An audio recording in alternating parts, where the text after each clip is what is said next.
بسم اللہ الرحمن الرحیم۔ اور انہیں آدم کے دو بیٹوں کا برحق واقعہ پڑھ کر سناؤ۔ جب ان دونوں نے قربانی پیش کی تو ان دونوں میں سے ایک کی قربانی قبول کی گئی اور دوسرے کی قبول نہ کی گئی۔ اس دوسرے نے کہا میں ضرور بضرور تجھے قتل کر دوں گا۔ اس نے جواب دیا کہ بے شک اللہ تعالیٰ تو صرف متقیوں ہی سے قبول کرتا ہے۔ یقیناً اگر تو نے میری جانب اپنا ہاتھ بڑھایا تاکہ تو مجھے قتل کر دے تو میں اپنا ہاتھ تیری جانب بڑھانے والا نہیں کہ میں تجھے قتل کر دوں۔ یقیناً میں اللہ رب العالمین سے ڈرتا ہوں۔ یقیناً میں ارادہ رکھتا ہوں کہ میرا اور اپنا گناہ لے کر تم لوٹو، پھر تم آگ والوں میں سے ہو جاؤ، اور ظالموں کی یہی جزا ہے۔ چنانچہ اس کے نفس نے اس کے لیے اس کے بھائی کے قتل کو پسندیدہ بنا دیا تو اس نے اسے قتل کر ڈالا، چنانچہ وہ خسارہ اٹھانے والوں میں سے ہو گیا۔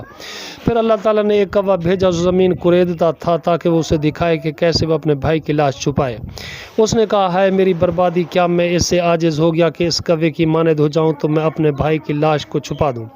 چنانچہ وہ شرمندہ ہونے والوں میں سے ہو گیا۔ اسی وجہ سے ہم نے بنی اسرائیل پر لکھ دیا کہ یقیناً جس شخص نے کسی جان کو بغیر کسی جان کے بدلے قتل کیا یا زمین میں فساد کے بغیر قتل کیا تو گویا اس نے تمام انسانوں کو قتل کر دیا، اور جس نے کسی ایک جان کو زندہ کیا تو گویا اس نے تمام انسانوں کو زندہ کیا، اور بلا شبہ یقیناً ان کے پاس ہمارے رسول واضح دلائل لائے تھے۔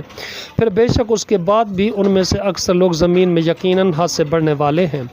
یقیناً ان لوگوں کی جزا جو اللہ تعالیٰ اور اس کے رسول سے جنگ کرتے ہیں اور زمین میں فساد پھیلانے کی کوشش کرتے ہیں یہی ہے کہ وہ قتل کر دیے جائیں یا سولی چڑھائے جائیں، یا ان کے ہاتھ اور پاؤں مخالف سم سے بری طرح کاٹ دیے جائیں، یا انہیں اس زمین سے باہر نکال دیا جائے۔ یہ ان کے لیے دنیا میں رسوائی ہے اور آخرت میں ان کے لیے بہت بڑا عذاب ہے، سوائے ان لوگوں کے جنہوں نے اس سے پہلے توبہ کی کہ تم ان پر قابو پاؤ تو جان لو یقیناً اللہ تعالیٰ بے حد بخشنے والا نہایت رحم والا ہے۔